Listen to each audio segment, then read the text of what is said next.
a continuar con las charlas. Va a continuar la doctora Molerach, que es especialista en medicina nuclear, médica de planta del Hospital Italiano. Nos va a hablar de PET-CT en cáncer diferenciado de tiroides. Sí, ahí. Sí, yo te lo tengo. Ahí. Claro, sí, seguro.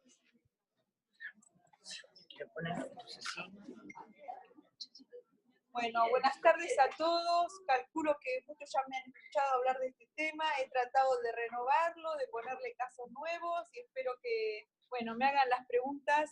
Yo puse todos los casos, a medida que hablaba, así que si quieren que discutamos los casos en algún momento, los discutimos durante la charla. Hice la estadística desde 2017 hasta ahora, cuántos cánceres de tiroides nos piden, de un total de, teníamos 6.800 pacientes, de estos 6.800 pacientes teníamos 78 cánceres de tiroides desde el 2017, o sea, entre un 12% más o menos. ¿Cómo se dividía la torta de los cánceres diferenciados de tiroides? Teníamos eran casi el 75%, vimos solo 12 medulares y vimos un 3%, tuvimos un 2% de pobremente diferenciados. ¿El mouse? Bueno, yo voy a hablar fundamentalmente en el cáncer diferenciado de tiroides de la FDG, pero últimamente han salido en el cáncer de tiroides diferenciado trabajos con PSMA en el diferenciado y con fluorcolina en el diferenciado.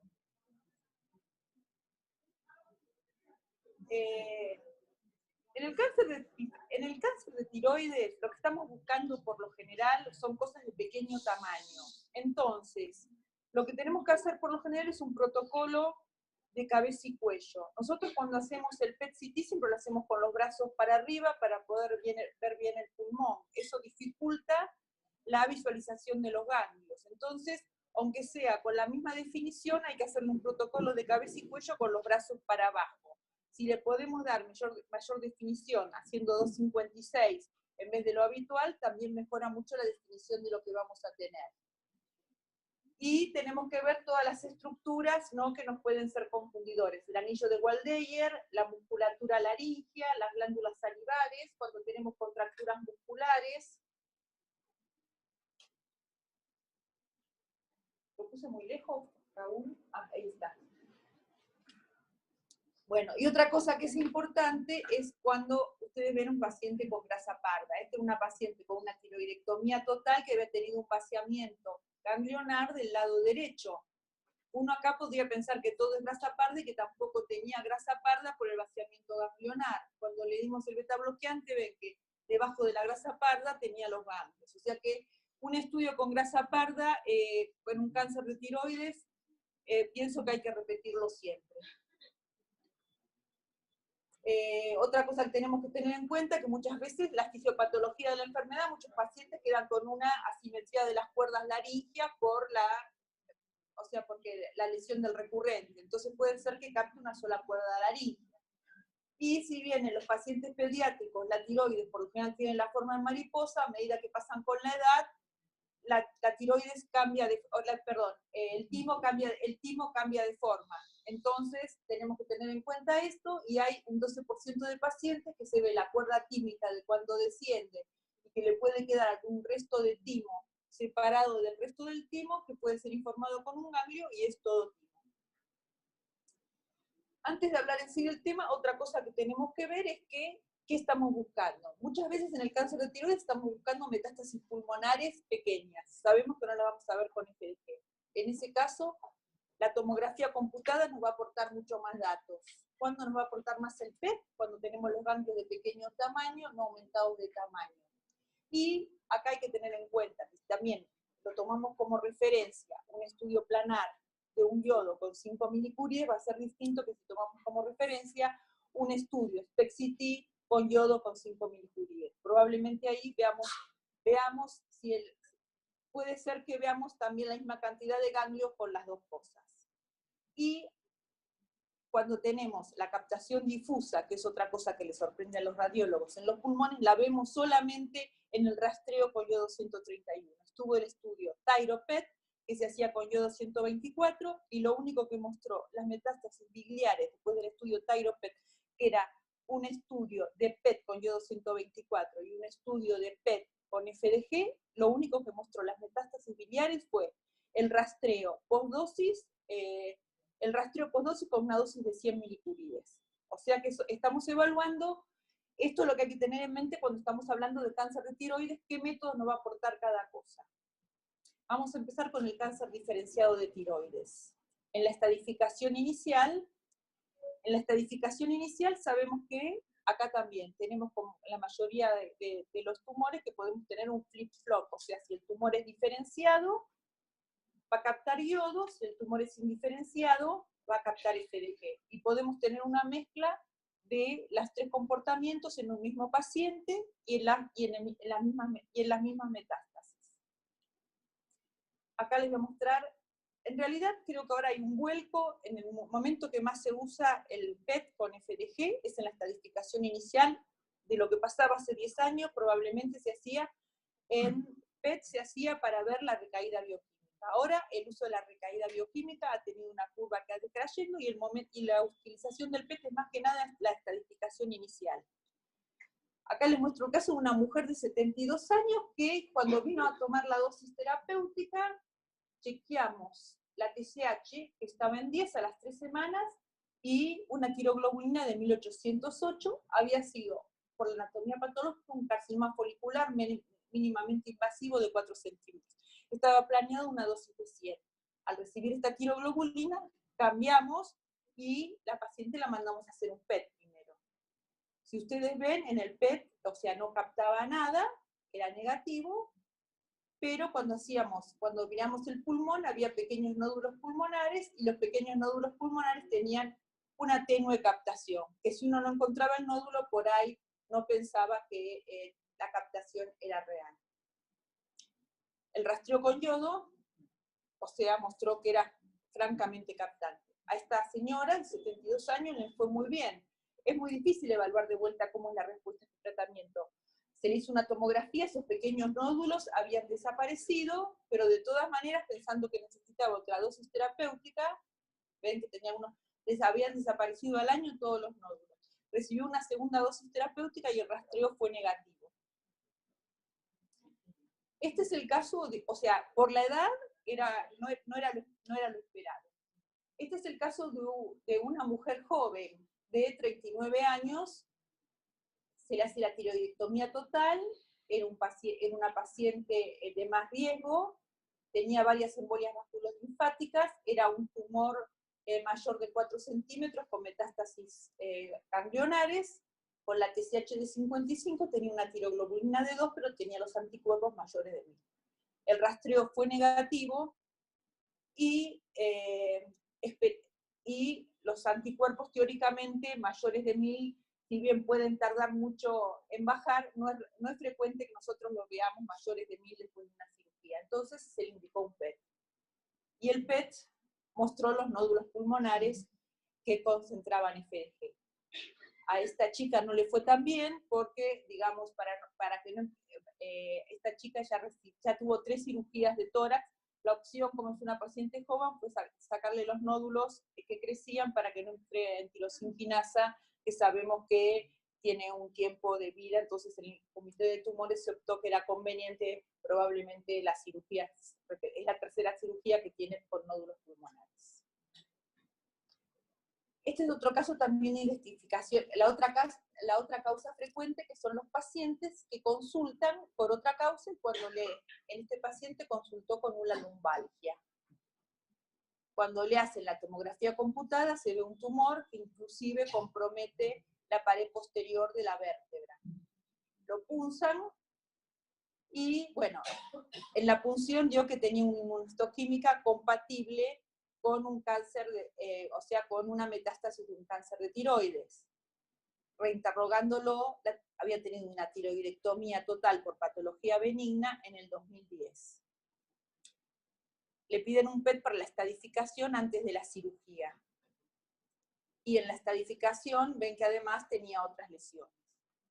A este paciente, que la lesión captaba bastante, tenía un SUV alto, cuando le hacemos el rastreo con yodo, a este paciente tampoco le subía la TSH. Nosotros, cuando al paciente no le tuve la CTH y tiene una tiroglobulina alta, consideramos que le damos la dosis terapéutica en esas condiciones, si está con más de 3 semanas, y esta captación decidimos, como esta lesión estaba muy cerca del canal medular, por eso le dimos 50 milicuries.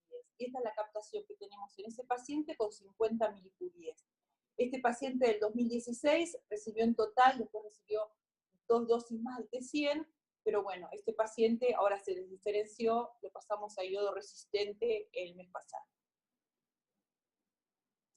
Entonces, en la estadificación inicial lo tengo que pedir en los pacientes que debutan con metástasis, cuando la tiroglobulina o los anticuerpos están fuera de rango, y hay una indicación en casi todas las, no en todas las guías, sino que hacen los europeos, que los estadios 3 y 4, con histologías agresivas, con células de Hart, esclerosante o tal cell, en estos pacientes estaría indicada una estadificación inicial, con los dos métodos, con el yodo y con el PET con FDG. Y hay que tener en cuenta que la AJCC de la 8ª edición hasta los 4 meses cambia la estadificación, o sea que en lo posible había que hacerle el estudio dentro de los 4 meses de la cirugía para tener bien estadificado a los pacientes con tiroglobulina agresiva. Perdón, con enfermedad agresiva.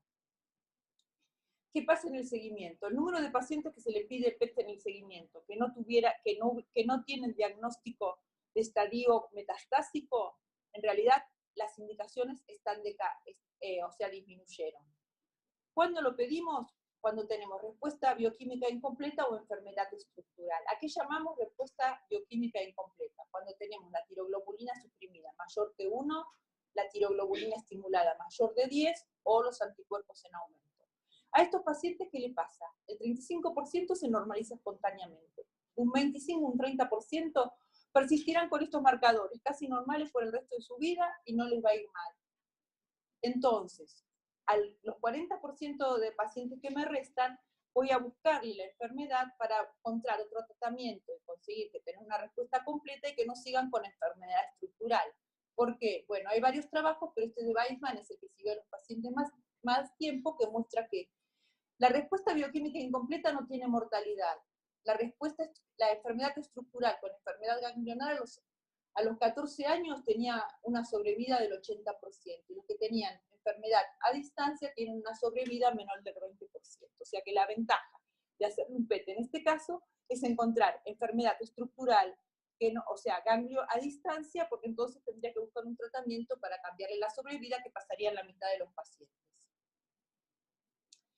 La recomendación del ATA, en este caso, no aclara qué valor de tiroglobulina de corte recomienda. Dice en general, generalmente pacientes con mayores de 10 nanogramos por mililitro con un rastreo negativo, sin aclarar que es una de las críticas que hace la guía europea, cómo fue hecho el rastreo. O sea, el mes pasado estuvo la reunión de Martínica, que salieron nuevos principios. Entre los 9 principios, lo que más critican, que no está aclarado, que lo que quedó pendiente, cuáles son las condiciones para considerar que un rastreo con yodo es negativo. Entonces, estábamos con estos parámetros para diagnosticar enfermedad estructural. Tengo ecografía negativa, tengo que hacer el rastreo con yodo o terapéutico negativo en las mejores condiciones, es lo que dicen poner ahora. Las mejores condiciones es si se dieta, que no está definido, cuál es el valor de TSH que voy a exigir, que no está definido, y con qué método lo uso. Es distinto tener un planar, tener un SPEC CT con atenuación, o sea, le hago la atenuación para tener las imágenes. Tengo que tener una curva de valores en ascenso, y cuál es el tiempo de duplicación de la tiroglobulina. Sí. En la guía de pediatría, sí.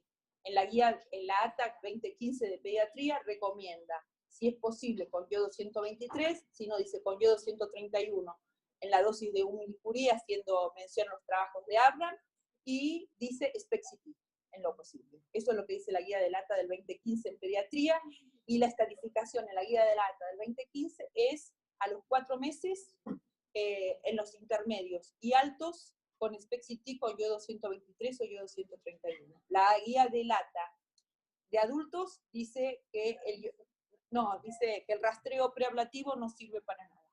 La guía, ahora la reunión de Martinica, dice que no pudieron conseguir que pongan que el rastreo sirve, pero dijeron que el rastreo bien hecho cambia muchos porcentajes de pacientes la estadificación inicial.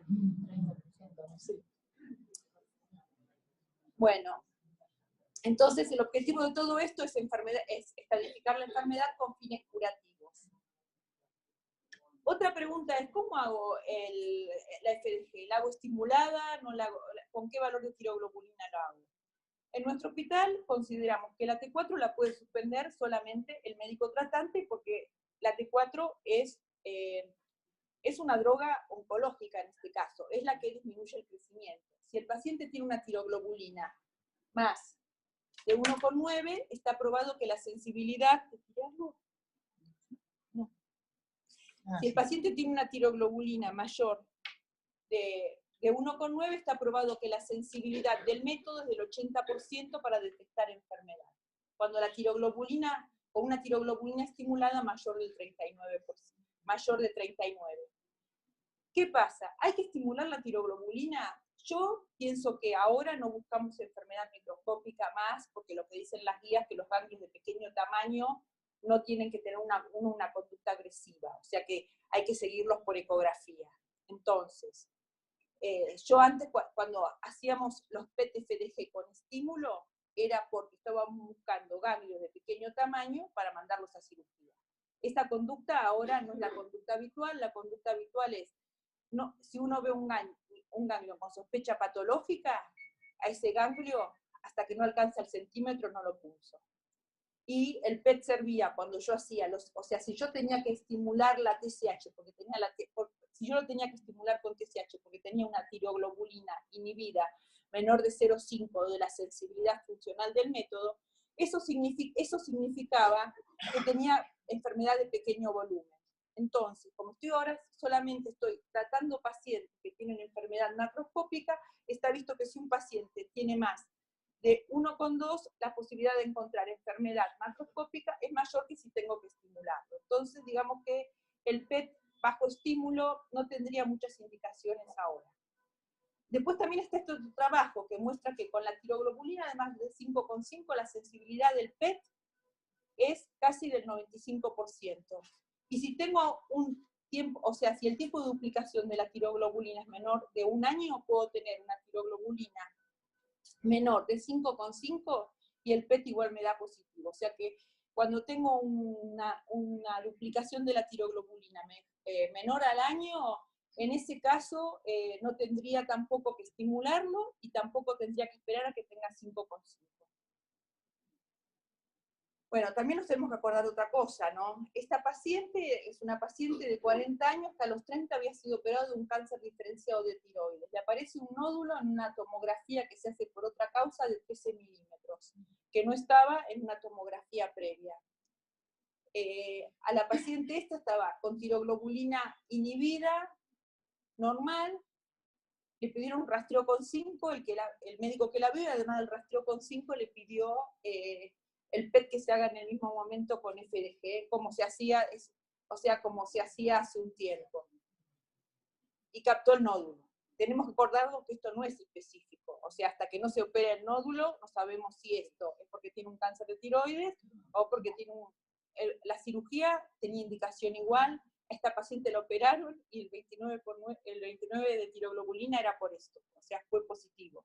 Pero hay que ser cuidadosos cuando uno informa. Y el valor de tiroglobulina también sirve hasta ahí. Este era un calcel muy indiferenciado, fíjense que tenía un montón de focos captantes, inclusive una suprarrenal, tenía metástasis óseas y tenía una tiroglobulina de 10. O sea que la tiroglobulina es un valor que me sirve hasta ahí. Pero ¿para qué sirve la FDG? Si bien esta es la curva clásica de Durán, que muestra que las metástasis a distancia tienen distintos pronósticos, si son yodo positivas y yodo negativas, cuando usamos como índice pronóstico el PET con FDG. Este es un estudio de Andreadis hecho solo con metástasis, no, o sea, no es que mezclaron todos, los pacientes que tenían solo metástasis. Y vieron que la sobrevida fue distinta, se separaban bien los que eran yodo negativos o yodo positivos con FDG negativas, a los 2 años tenían una sobrevida del 100%. Los que eran, no importa que fueran yodos positivos o yodos negativos, con FDG positivo, la sobrevida a los 2 años era del 60%, o sea que es un indicador pronóstico. Entonces, en el seguimiento, lo que tenemos que ver cómo están los marcadores y si me va a cambiar la estrategia de seguimiento. Como en los ganglios no me va a cambiar la estrategia de seguimiento, por eso ahora no se utiliza tan precozmente el PET con FDG, porque ahora hay otra estrategia de seguimiento y de tratamiento en el cáncer de tiroides. Bueno, se usa para ver progresión de enfermedad y ver si lo mandamos una terapia sistémica con tirosinquinasa. Lo que dicen las guías es que no, que lo que tengo que usar es el tamaño del nódulo. Acá, en esta que me quedó para el tamaño este medio chiquito, con nódulos que arrancan de 0,5 centímetros, ¿cuánto tardan en llegar a 1 centímetro? Si un nódulo pequeñito tarda menos de 1 año, o sea, de 0,5 en llegar a 1 centímetro, quiere decir que la velocidad de crecimiento es esta.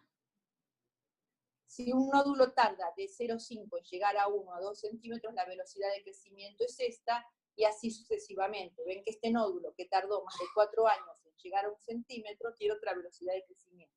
En el cáncer de tiroides tengo este 4 tipos de patologías. Y lo que está probado es que la FDG no muestra la velocidad de crecimiento. Hay varios trabajos con esto, y hay una página, que no, es una página japonesa, que uno carga el tamaño del nódulo en los 4 volúmenes y le dice cuál es el volumen de crecimiento.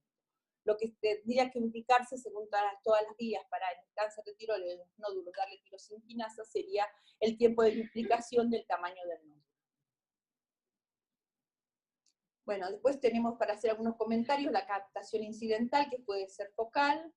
La incidencia, según las bibliografías, del 1 al 5%, por lo general se da, si son malignos, en las variantes más agresivas, los que tienen el BRAF mutado, y tiene que ver el tamaño y el SV para decir que tiene mal pronóstico. Las difusas, por lo general son tiroiditis, pero pueden tener un linfoma, tenemos que tener en cuenta que un 4% son captaciones difusas, son malignas. La captación incidental. No todas las captaciones, este era un nódulo de pulmón que tenía una captación en la tiroides. Es incidental esto, hasta que no se punza no se puede saber. Hay muchos tumores que dan metástasis en la tiroides. De estas series publicadas, el 50% del cáncer de riñón puede dar metástasis en tiroides, y en un 40% de estos pacientes, está bien que son una lista aislada de metástasis que aparecieron en cáncer de tiroides, era la metástasis única en la tiroides. O sea que hay que tener cuidado en decir que fue una captación incidental. Y hay 2 tumores que tienen frecuentemente sincrónicos en tiroides, que son el cáncer de riñón y el cáncer de pulmón. Bueno, como conclusiones, es un indicador pronóstico de agresividad tumoral y de sobrevida. Eso sería como en casi todos los tumores, como hablamos de los tumores neuroendócrinos y el resto de los tumores. La indicación es el aumento de la tiroglobulina y de los anticuerpos.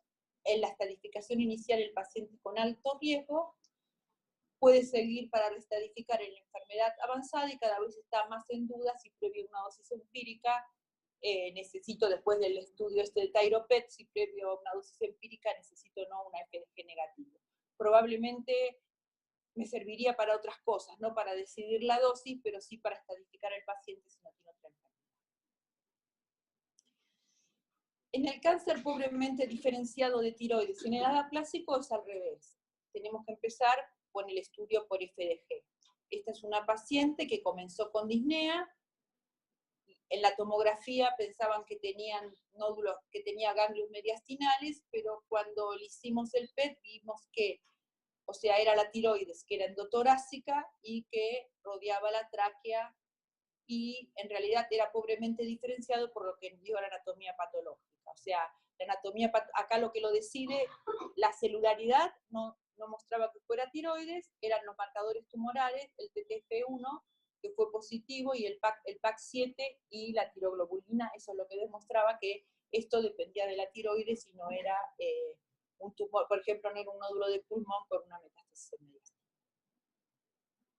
Bueno, esta es la imagen del mes esta es una imagen del mes de un carcinoma anaplásico hecho con galio PSMA, que muestra que el galio PSMA lo abren como una posible, una nueva frontera, como era el título, para tratamientos de cánceres de tiroides anaplásicos con PSMA.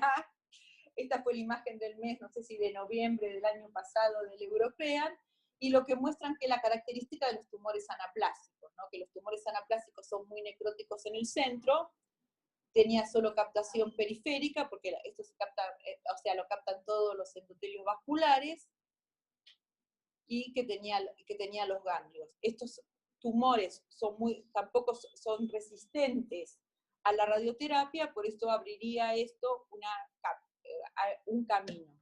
Hay que tener en cuenta que si uno tiene un tumor anaplásico pobremente diferenciado, lo ideal es volverlo a tratar. Esa paciente estaba internada con disnea, en la que yo mostré. Porque en realidad, si el paciente tiene que autorizar un PET, chau, lo que tienen que hacer es empezar a tratarlo. Cuando tenemos este paciente porque estaba internada en el hospital y tenía disnea y por eso se le hizo el PET. Y entonces no necesita autorización, pero en realidad un paciente que necesita autorización para alguno de estos tumores, lo que tiene que hacer el médico es mandarlo al oncólogo y empezarlo a tratar porque son de crecimiento muy rápido. Bueno, y unas palabras como en el cáncer medular de tiroides, acá también hay muchas controversias en la estadificación inicial. La guía de lata de cáncer medular del 2015 dice que la estadificación inicial no tiene ningún valor el PET con fluordopa. El PET, además, no solamente dice que no se debe efectuar ni un PET con fluordopa ni un PET con FDG en el carcinoma medular de tiroides para la estadificación inicial. Eso igual fue un desafío, porque a partir de ahí los europeos empezaron a juntar todos los casos y a presentar un montón de trabajo para llevarle la contra, que hasta ese momento no se habían juntado y no lo habían presentado. A partir de este gran desafío, por ejemplo, hay un trabajo presentado del 2018 que es a partir de 32 casos, hechos en pre-cirugía. Acá lo que vieron que siempre está la ecografía como para la estadificación inicial, para conocer dónde está el tumor. Dice que hay que tener una tomografía basal para seguimiento, que hay que hacer un centellograma óseo basal y hay que tener una resonancia de hígado basal. Con este desafío vieron que de los 32 estos pacientes, 28 fueron positivos en la estadificación inicial con fluordopa. Y no solamente eso, que en el compartimento central la ecografía diagnosticó el 20% de los ganglios después positivos y del compartimento lateral el 40%. Mientras tanto, el fluordopa encontró el 50% en el compartimento central, que es un compartimento que normalmente la ecografía no ve, y del compartimento lateral vio el 70% contra el 40% de la ecografía. Todo esto todos estos trabajos están publicados esperando que en la próxima guía de lata les pongan la cita. Mira, o sea, entonces una de las controversias es esta. En la estadificación inicial la guía dice que no, pero bueno, los trabajos europeos están poniendo que debe pedirse un fluordopa para la estadificación inicial.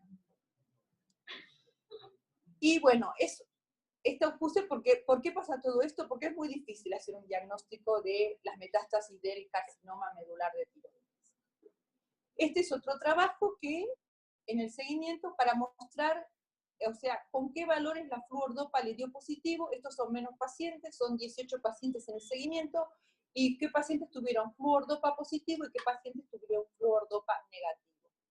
Lo que encontraron es que todos los pacientes con fluordopa positivo tenían la media de 2,67 y el rango era de 156 a 690.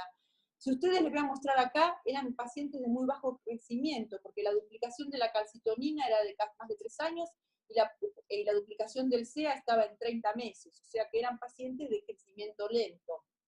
Y los dopa negativos eran mucho más lentos que no lo dio, tenían 35 meses contra 105 de CEA. O sea que eran pacientes que, digamos, con buen pronóstico en por sí, porque tenían el tiempo de duplicación de la calcitonina y del CEA bajo.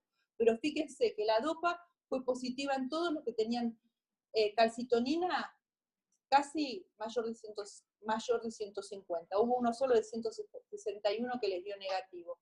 Y el CEA, el CEA, la media fue de 9, pero fue entre 4,9 y 15. Y todos los negativos tenían menor de 5,9. O sea que los valores que salen en la guía son los que constataron en este trabajo. O sea, con mayor de CEA de 5 se debe estudiar, y con calcitonina mayor de 150, se puede pedir un fluordopa con una alta posibilidad de que el estudio sea positivo. Bueno, acá es un caso nuestro que, o sea, el paciente no se atendía, pero vino con antecedentes, una mujer de 41 años, tiroidectomía total, vaciamiento ganglionar cervical derecho, tenía un carcinoma medular multicéntrico en el lóbulo derecho, parcialmente encapsulado, infiltrantes, tenía metástasis en el compartimiento central y lateral. Se descartó MEN2, pero esto ya es de mal pronóstico, o sea, ya tiene peor pronóstico lo que tiene compartimiento lateral con ganglios. La calcitonina en el nadir, que es un valor para ver cómo quedó después de la cirugía, fue de 38. Lo ideal es que sea indosable, o sea que ya le había quedado enfermedad después de la cirugía. El CEA, si bien fue bajo y tardó un poco más en llegar al nadir, puede ser por otras causas, esto porque es raro, por lo general a los 3 meses de la cirugía tendría que estar en el nadir. Después empezó a aumentar casi inmediatamente la calcitonina. Acá está la curva que aportó la paciente de cómo pasaba en el año. Ustedes ven que estuvo casi hasta el 2016, el tiempo de duplicación fue bastante bajo de las dos, tanto de la calcitonina como del CEA. Pero el tiempo de duplicación en los últimos 2 años del CEA como que se desbocó, que es por esta curva, y o sea, se desbocó que lo vimos, pero si nosotros seguíamos el tiempo de duplicación que se calcula con 4 valores, estaba en 2 años, cosa que no estaba tan mal, y estaba un poco más bajo el de la calcitonina, pero ya tenía un valor de calcitonina alta cuando nosotros hicimos el estudio, o sea que en este caso podríamos haber hecho, si bien es mejor si uno tiene fluordopa, hacerle la fluordopa, no estaba del todo contraindicada, con mayor de 600 uno ya puede hacer este después. Bueno, y acá vemos que le aparecieron los ganglios y tenía lesiones hepáticas, que nosotros contamos 3, y tenía los ganglios. Acá vemos, esta era la lesión hepática más grande. Pero bueno, la imagen para ver lesiones hepáticas en la resonancia tenía múltiples lesiones hepáticas, acá tenían 3, que por ahí el tratamiento del monolóbulo podría haber sido quirúrgico o algún otro tratamiento localizado, era diferenciado, tuvo que pasar a terapia sistémica con mantetanib. Entonces, el algoritmo de seguimiento es la calcitonina aumentada mayor de 150 picogramos, es una indicación para pedir un PET. La progresión tiene que ser el tiempo de duplicación de la calcitonina y el C, tiene que ser confirmada por las imágenes RECIST para empezar un tratamiento con patitanib. Cada cuánto le hago las imágenes tiene que ver con la curva de duplicación. Acá le empezaron a hacer imágenes cuando se desbocó la calcitonina y el CEA. Bueno, el compromiso hepático es el lugar de metástasis más frecuentes y debe evaluarse con la resonancia. Este es el caso de otra mujer de 40 años que cuando vino a hacerse el PET con FDG tenía 1780 picogramos por mililitro de calcitonina y el CEA era de 14. También tenía metástasis hepáticas y metástasis bilaterales a ambos lados del cuello. Esta paciente también empezó con tratamiento sistémico. Bueno, entonces, ¿cuándo usamos la dopa? En pacientes con calcitonina moderadamente elevada e imágenes morfológicas negativas. El FDG en tumores agresivos con CEA elevado, porque es un indicador pronóstico, y hay algunos trabajos ahora que muestran que el galio-dotatate PET-CT sirve para identificar a estos pacientes que uno no tiene, o sea, esos pacientes con tan mal, o sea que en vez de pasarlos a terapia con mantetanib, que da de tantos efectos adversos, hay algunas publicaciones que muestran que si le hago un galio 68 y capta, sería una para pasarlo a terapia con lutecio, con lutecio dotatate. Y otra cosa, está visto que, que el galio dotatate PET-CT es el método más específico para encontrar las metástasis a nivel óseo del cáncer medular de tiroides, que a veces no se ven, las endomedulares. Está descrito sin un mecanismo claro de explicación, que es el método más específico para encontrar las metástasis óseas en el cáncer medular de tiroides. Bueno, entonces este es el resumen, o sea que sirve, ¿para qué le pediría un galio? Solamente si estoy pensando en hacer teragnosis, si no, no le pediría a un cáncer medular de tiroides un galio. Tengo que acordarme que la resonancia magnética para la evaluación hepática, esto ya lo dijimos varias veces, la tengo que pedir siempre en un tumor, en un cáncer medular de tiroides. El fluordopa estadístico en la enfermedad, y la FDG lo que más me da es el pronóstico. Un paciente que capta FDG, por eso a veces podemos hacer los dos estudios, me da que es un paciente que tiene mal pronóstico y tengo que tomar una conducta más agresiva. Bueno, muchas gracias.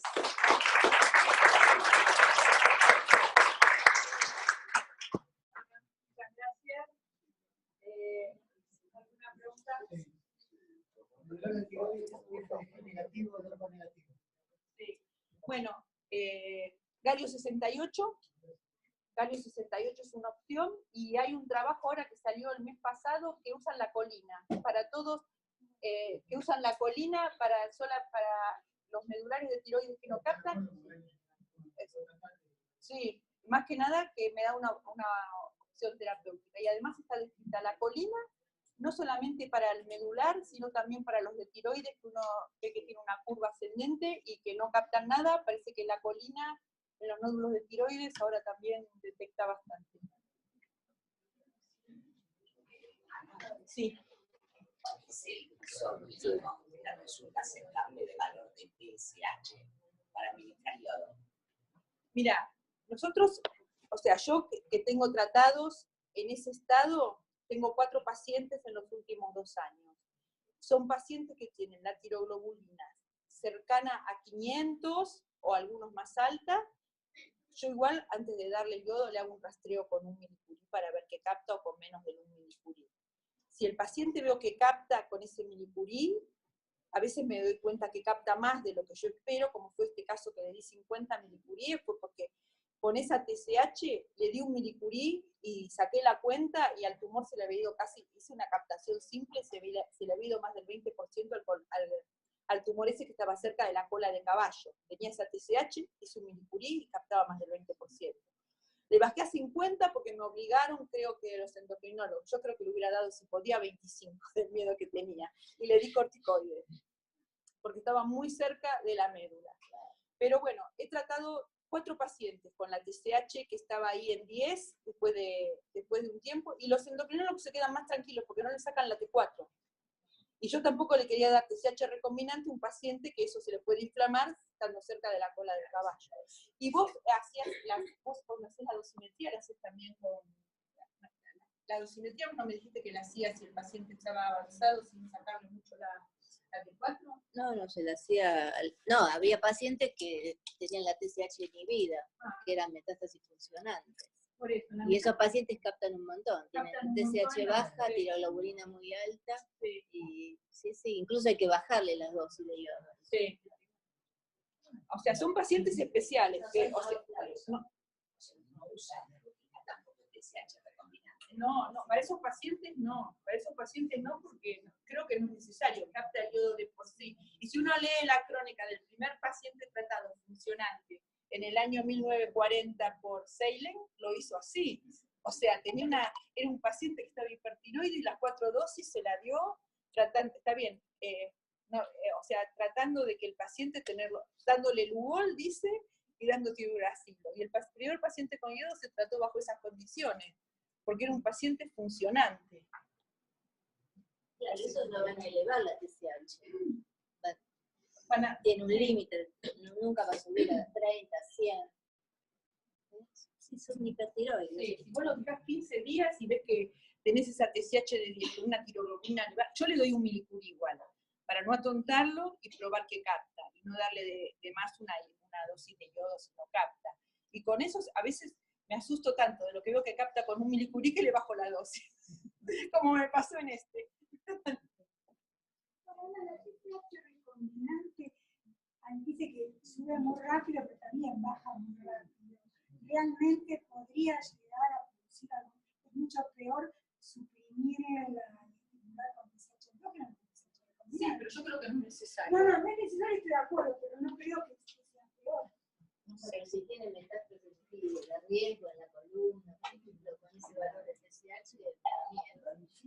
No sé. No sé. No voy a probar, no sé. A mí me da miedo. Bueno,